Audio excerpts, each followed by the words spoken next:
Cricket से जुड़ी हर update के लिए हमारे all in one YouTube channel को सब्सक्राइब कीजिए और बगल के नोटिफिकेशन बेल को जरूर दबाएं। दोस्तों, अगर आप भी विराट कोहली को एक शानदार खिलाड़ी मानता है तो इस वीडियो को लाइक जरूर कीजिएगा। दोस्तों, इंग्लैंड के मैदान पर तूफानी तरीके से चल रहा है पांचवा टेस्ट और इसका आज तीसरा दिन भी समाप्त हो चुका है। शुरुआती 2 दिनों में 416 रन भारतीय टीम ने पहली इनिंग में लगाए, तो वहीं 84 रन पर पहली इनिंग में इंग्लैंड ने 5 विकेट खो दिए थे और दूसरा दिन समाप्त हो चुका था। तीसरे दिन जॉनी बेयरस्टो और बेन स्टोक्स इंग्लैंड की शुभ शुरुआत करने आए, लेकिन इस शुरुआत पर काला टीका लगा दिया हमारी भारतीय टीम के नए कप्तान जसप्रीत बुमराह ने। दोस्तों, आप सभी को बता दें, ये गेंद थी 30वें ओवर की पहली गेंद। दोस्तों, आप सभी को बता दें, जैसे ही फुल टॉस गेंद पर लग गई पैर पर बेन स्टोक्स के गेंद, तो बेन स्टोक्स बैठ गए बीच मैदान पर। दोस्तों, सभी को लग रहा था कि ये बेन स्टोक्स क्या कर रहे हैं, लेकिन जैसे उनका ये रिएक्शन देखा गया तो सभी लोग दंग रह गए। दोस्तों, दोनों टांगों के बीच में काफी ज्यादा जोर से जसप्रीत बुमराह की गेंद लग गई थी बेन स्टोक्स को और वो कुछ देर तक इसी तरीके से बैठ गए। दोस्तों, बेन स्टोक्स के इस रिएक्शन को देखकर पीछे खड़े ऋषभ पंत हंसने लगे और विराट कोहली परेशान होने लगे। दोस्तों, लगभग 5 मिनट तक तो बेन स्टोक्स बल्लेबाजी कर ही नहीं पाए। जसप्रीत बुमराह की वो एक गेंद ने काफी ज्यादा चोट पहुंचा दी बेन स्टोक्स को। दोस्तों, उसके बाद बेन स्टोक्स अच्छी बल्लेबाजी नहीं कर पाए और अपनी विकेट गंवा बैठे। दोस्तों, आप सभी को बता दें, जिसके चलते 284 रन पर ऑल आउट हो गई इंग्लैंड की टीम, जिसमें जॉनी बेयरस्टो ने 106 रनों की पारी खेली और कप्तान स्टोक्स ने सिर्फ 25 रन लगाए। दोस्तों, अपनी दूसरी इनिंग में भारतीय टीम के पास से ट्रायल काफी ज्यादा था और दूसरी इनिंग में 125 रन लगा चुकी है भारतीय टीम, जिसमें 50 रनों का तूफानी अर्धशतक लगा चुके हैं चेतेश्वर पुजारा। 30 रन नाबाद खेल रहे हैं ऋषभ पंत, जिसके चलते 257 रन की लीड भारतीय टीम के पास आ चुकी है। दोस्तों, आपको क्या लगता है, क्या जसप्रीत बुमराह को कप्तान बनाना चाहिए या नहीं? इसका जवाब हमें कमेंट में एक बार जरूर बताते हुए जाएं। दोस्तों, भारत बनाम इंग्लैंड के 5वें टेस्ट मुकाबले का तीसरा दिन भी समाप्त हो चुका है, तो आइए आप सभी को बता दें तूफानी मुकाबले की पूरी हाईलाइट। शुरुआती 2 दिनों की बात करें तो पहली इनिंग में भारतीय टीम ने 416 रन लगा दिए थे, तो वहीं अपनी पहली इनिंग में 84 रन पर 5 विकेट खो चुकी थी इंग्लैंड की टीम दूसरे दिन के खेल में, जिसके चलते जॉनी बेयरस्टो और बेन स्टोक्स नाबाद गए थे और तीसरे दिन ये दोनों वापस से बल्लेबाजी करने आए। तो स्टोक्स और बेयरस्टो की जोड़ी ने अच्छा कारनामा किया, लेकिन सिर्फ एक तरफा बल्लेबाजी कर रहे थे बेयरस्टो, जिसके चलते सबसे पहले इन्होंने अपना तूफानी अर्धशतक पूरा किया बेन स्टोक्स के साथ मिलकर, लेकिन तभी बेन स्टोक्स अपनी विकेट गंवा बैठे। इस तरीके से बड़ा शॉट खेलने के चक्कर में बेन स्टोक्स ठाकुर की इस गेंद पर सामने खड़े बुमराह के हाथों में गेंद मार बैठे और कप्तान बेन स्टोक्स 25 रन बनाकर 36 गेंदों का सामना करते अपनी बड़ी विकेट गंवा बैठे। दोस्तों, उनके बाद भी आक्रमण बल्लेबाजी का दम बरकरार रखा जॉनी बेयरस्टो ने और लगा दिया अपना शतक। जी हां दोस्तों, भारत के खिलाफ बेहतरीन शतक लगाया बेयरस्टो ने।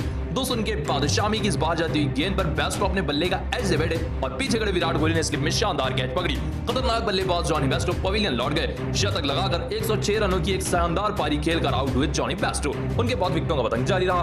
दोस्तों, इस तरीके से सिराज की इस गेंद पर ब्रॉड भी हवा में शॉट खेल बैठे और गेंद के नीचे आगे विकेट कीपर ऋषभ पंत, जिसके चलते स्टुअर्ट ब्रॉड मात्र 1 रन बनाकर 5 गेंदों का सामना करते अपनी बड़ी विकेट गंवा बैठे। दोस्तों, उनके बाद इस तरीके से बोल्ड होकर रह गए सिराज की इनसाइड एज की गेंद पर सैम बिलिंग्स, जो कि विकेट कीपर थे इंग्लैंड के, 36 रन बनाकर एक अच्छी पारी खेल सैम बिलिंग्स बोल्ड होकर रह गए। दोस्तों, आखिरी विकेट गिरी इस तरीके से पॉट्स की, जो सिराज की इस गेंद पर एज से बैठे और स्लिप में खड़े श्रेयस अय्यर ने इस तरीके से शानदार कैच पकड़ ली, जिसके चलते ऑल आउट हो गई इंग्लैंड की टीम।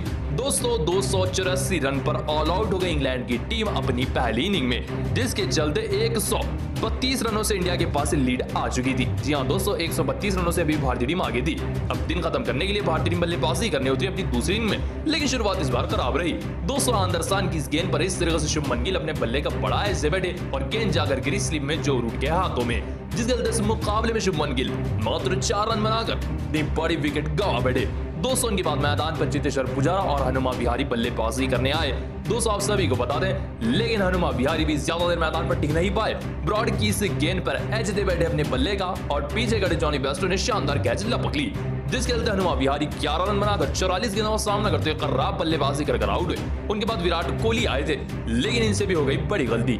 दोस्तों, स्टोक्स की इस बाहर जाती हुई गेंद पर इस तरीके से अपने बल्ले का एज दे बैठे और गेंद गिरी सीधा स्लिप में खड़े जो रूट के हाथों में इस तरीके से, जिसके चलते विराट कोहली 20 रन बनाकर 40 गेंदों का सामना करते हुए दूसरी इनिंग में भी आउट हुए। दोस्तों, दिन को खत्म करने के लिए पुजारा ने ताबड़तोड़ बल्लेबाजी की और उनका साथ देने श्रेयस अय्यर की जगह ऋषभ पंत आए मैच को खत्म करने के लिए तीसरे दिन, और इन दोनों ने दिन को खत्म भी किया। सिर्फ यही नहीं, चेतेश्वर पुजारा ने दिन खत्म होने से पहले अपना तूफानी अर्धशतक लगाया और यहीं पर तीसरा दिन भी समाप्त हो गया।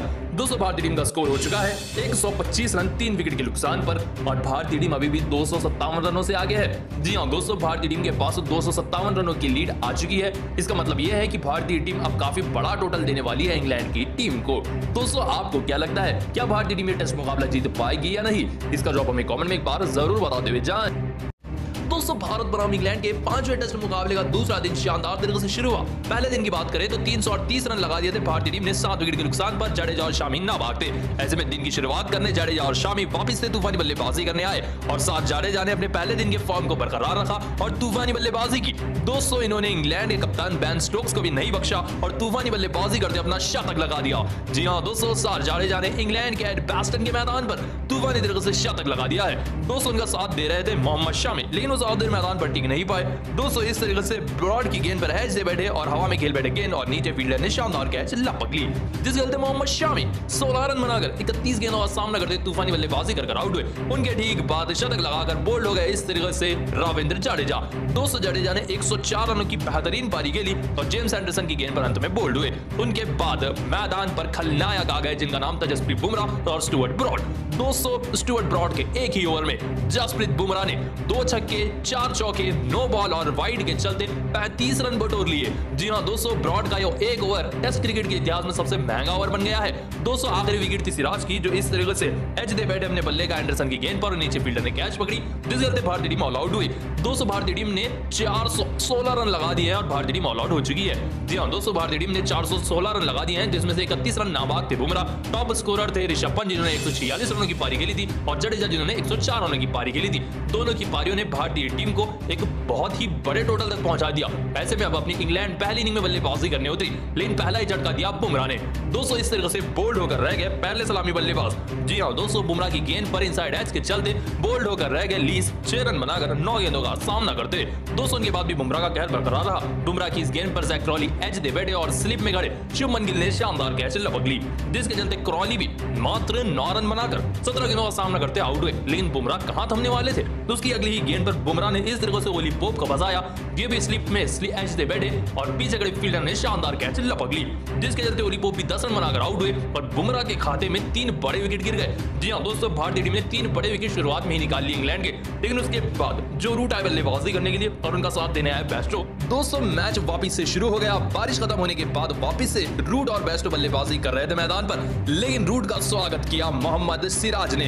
दोस्तों इस तरीके से सिराज ने एज लिया बल्ले का रूट के और गेंद गिरी सीधा ऋषभ पंत के दस्तानों में, जिसके चलते खतरनाक बल्लेबाज रूट 31 रन बनाकर अपनी बड़ी विकेट गंवा बैठे सिराज के हाथों। दोस्तों उनके बाद आए थे बल्लेबाजी करने के लिए जैक लीच, लेकिन शामी की इस गेंद पर इस तरीके से एज से बैठे और पीछे खड़े ऋषभ पंत ने शानदार कैच लपक ली, जिसके चलते जैक लीच मात्र 0 रन बनाकर शामी की गेंद पर पंत को अपनी कैच देकर आउट हुए।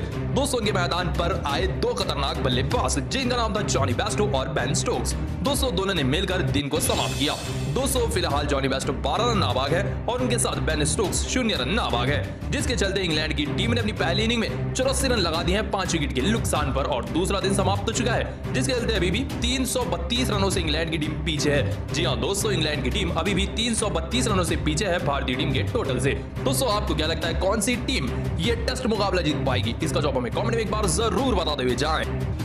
दोस्तों भारत बनाम इंग्लैंड के बीच में 5वें टेस्ट मुकाबले का पहला दिन तो शानदार रहा, लेकिन दूसरे दिन की शुरुआत की भी आपको बात बता देते हैं। दोस्तों आप सभी को बता दें, पहले दिन के खेल में मोहम्मद शामी और उनके साथ साथ जडेजा नाबाद गए थे और भारतीय टीम का स्कोर हो चुका था 338 रन 7 विकेट के नुकसान पर, जहां जडेजा 83 रन नाबाद गए और शामी 0 है। दोस्तों पहली इनिंग में 146 रनों की तूफानी पारी ऋषभ पंत ने खेली थी, जिसके चलते भारतीय टीम इतनी आगे आ चुकी है। अब बात कर लेते हैं दूसरे दिन की सुबह की।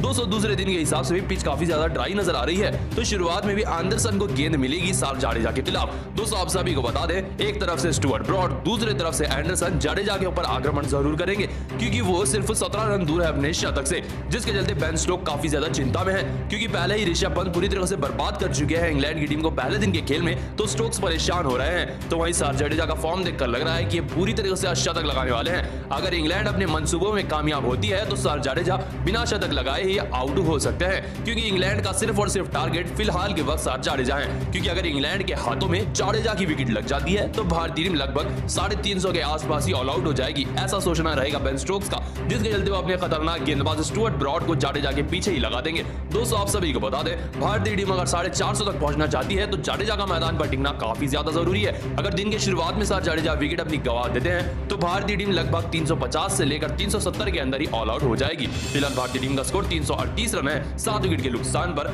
और दूसरा दिन जल्दी शुरू होने वाला है। दोस्तों आपको क्या लगता है, क्या जडेजा आज दोहरा शतक लगा पाएंगे या नहीं? इसका जवाब हमें कमेंट में एक बार जरूर बताते हुए जाएं। दोस्तों भारत बनाम इंग्लैंड के 5वें टेस्ट मुकाबले का पहला दिन समाप्त हो चुका है। तो आइए आप सभी को बताते हैं इस तूफानी मुकाबले की पूरी हाइलाइट्स। दोस्तों 5वां टेस्ट भारत बनाम इंग्लैंड के बीच में शुरू हो चुका है। जसप्रीत बुमराह नए कप्तान भारतीय टीम के, इंग्लैंड के कप्तान बेन स्टोक्स एडबास्टन के मैदान पर आमने सामने टॉस के सिक्का उछला और इंग्लैंड के कप्तान बेन स्टोक्स ने टॉस जीता और गेंदबाजी का किया फैसला, जिसके चलते भारतीय टीम मैदान पर उतनी बल्लेबाजी करने के लिए। दोस्तों शुरुआत की बात करें तो भारतीय टीम की शुरुआत खराब दिलाई चेतेश्वर पुजारा और शुभमन गिल ने मिलकर। दोस्तों आप सभी को बता दें एंडरसन की इस गेंद पर 17 रन पर खेल रहे शुभमन गिल ऐसे बैठे और पीछे खड़े जैक क्रॉली ने इस तरह से शानदार कैच लपक ली। शुभमन गिल 17 रन बनाकर 24 गेंदों का सामना करते हुए एंडरसन की गेंद पर आउट हुए। उनके बाद हनुमा विहारी और चेतेश्वर पुजारा के बीच में छोटी सी साझेदारी हो ही रही थी, तभी एंडरसन की इस बाहर जाती हुई गेंद पर अपने बल्ले का पुजारा ऐसे बैठे और इस बार भी जैक क्रॉली के हाथों ने शानदार कैच पकड़ी स्लिप में, जिसके चलते पुजारा मात्र 13 रन बनाकर इस मुकाबले में एंडरसन के हाथों जैक क्रॉली के हाथों आउट हुए। उनके बाद मैदान पर विराट कोहली आए बल्लेबाजी करने के लिए।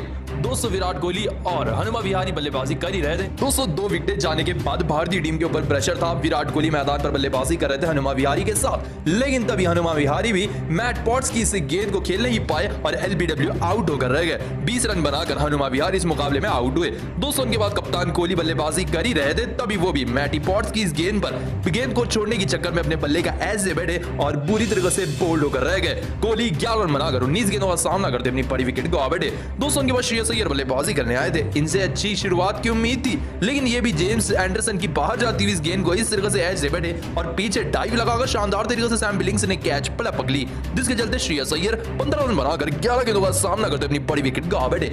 लेकिन उनके बाद एडबास्टन के मैदान पर लंदन में आया ऋषभ पंत का तूफान। दोस्तों इस मुकाबले में ऋषभ पंत और साथ जाडेजा ने मिलकर तूफान मचा दिया। दोनों की बल्लेबाजी ने पहले तो 50 रनों की साझेदारी निभाई, लेकिन उसके बाद जैक लीच के एक ही ओवर में 2 चौके और 1 छक्का लगाया और देखते ही देखते ऋषभ पंत ने अपना तूफानी अर्धशतक पूरा किया। दोस्तों इस अर्धशतक को वो पूरी तरह से शतक